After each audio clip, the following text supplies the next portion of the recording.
બહુ કર્મની ગતિ ગહન છે સાહેબ. તમે જોજો તમારા ગામડામાં નજર નાખજો, તમે ઘણી વખત સાંભળતા હશો ફલાણા ભાઈ ની ત્રીજી પેઢીએ બહુ દાન દેતા હતા, ખાવા ધાન નથી. ફલાણા ભાઈ ને ત્યાં બહુ સંપત્તિ હતી, એનો બાપો બહુ દાન દેતો હતો, આજે છોકરાઓને ખાવા ધાન નથી, તો ક્યાં ગયું દાન? દાન ગયું ક્યાં? વાવેતર ગયું ક્યાં? બીજી પેઢીએ ત્રીજી પેઢીએ કાંઈ ન હોય તો?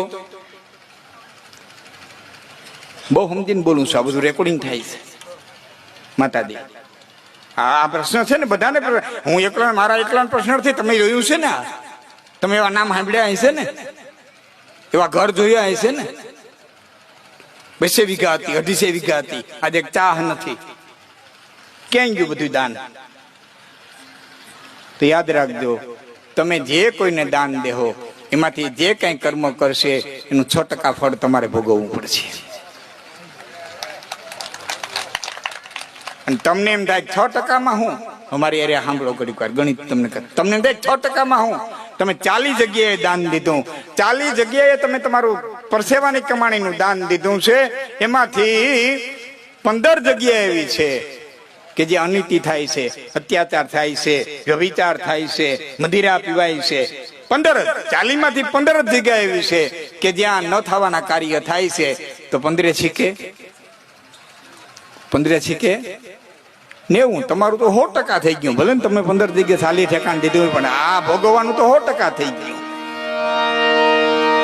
સમજી વિચારીને દેજો, જ્યાં ઉગે ત્યાં દેજો. દીધા પછી તમારા દાન તમારી પેઢી દર પેઢી, જેમ આંબો વાવ્યા પછી જેમ કેરીઓ છોકરાના છોકરા ખાતા હોય ને, એમ તમારું દાન ઉગે ને ત્યાં દેજો.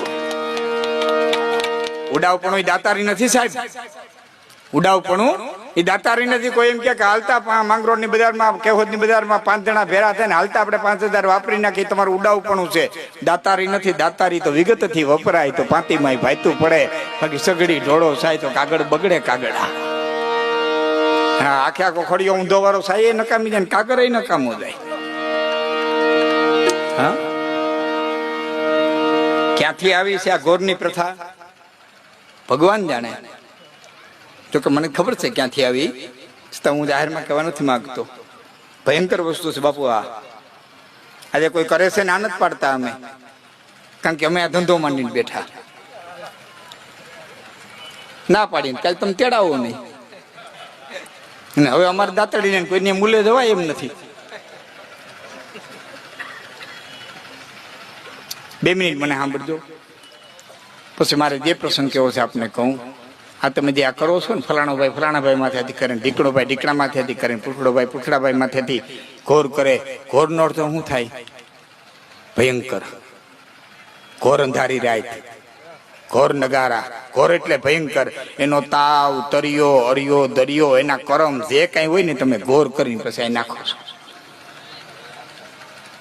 એના જે કઈ અવગુણ, જે કઈ ચરિત્ર, જે કઈ પાપ, એ બધું તમે એની માથેથી ઉતારી અહીં નાખો. તો મારી ઉંમરના જે છે એને કદાચ ને જોયું છે, સુખી માણાના કોઈ વૃદ્ધ ગુજરી જતા ને, શમશાને લઈ જતા હોય, જાપે પહોંચતા ને, તે મળા માથે કાવડિયાને ઘા કરતા કોઈ જોયા છે? મળા માથે કાવડિયા ઉડાડતા મારી ઉંમરના છે જોયા છે હતા, એને ઘોર કેતા. તો તમે જે એકાબીજા માથે ઘોર કરો છો, એક વાત. બીજી વાત, 18 વર્ણામાં આપે. આમાં સજન નું આવે, દુર્જન નું આવે, હારા નું આવે, હાહતા નું આવે, આમાં પુણ્ય નું આવે ને પાપ નું આવે. આ બધો પૈસો આવે. આ બધો પૈસો ગૌચારામાં જાય. એ ગૌચારાની માલિકો તમારી ગાયું જાય, એ પાછું ઘેરે આવે ને દોવાય ને એનું દૂધ પાછા તમે ખાવ.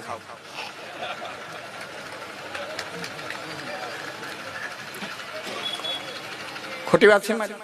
આ માતાજીને મંદિરમાં જાહે, એકાબીજામાં ઘોર કરીને તમે નાખ્યું.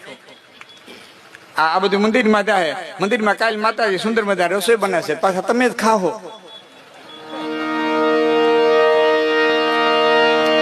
ભયંકર વસ્તુ છે. બંધ નહીં થાય, મારે કીધે બંધ નહીં થાય. વિચારવાનું તમારે છે. તમને ત્યાં નતર ફારો નથી થતો, લાખણજીભાઈ આમ નથી થતું, પૈસા ભેરા નથી થતા. આમાં આહિર સમાજના દાયરો કેટલા બેઠા, મારી સામે બેઠા હોય, બાકી ગણાય છે મને ખબર છે. ખાલી સામે બેઠા કોઈ ઊંચી આંગળી કરશે? તમે બેઠા ને દ્વારકાનો તમારો આહિર સમાજ, અખિલ ભારતીય આહિર સમાજ માતાજી, અખિલ ભારતીય આહિર સમાજ, હા, એના પાયાના ફાળાનો પહેલો પ્રોગ્રામ હમીરભાઈ લાંબા ને ત્યાં, હમીરભાઈ ગોજિયા ને ત્યાં લાંબા સપ્તાહની તમે ક્યારેક સર્ચ કરીને જોઈ લેજો, યુટ્યુબ ઉપર છે. સાહેબ હું 1 કલાકની માલિકો 6 કરોડ અને 45 લાખ બોલ્યો છું. 1 જ કલાકની માલિકો 6 કરોડ અને 45 લાખ દેવું હોય તો એમ થાય, આમ કરો તો જ દેવાય.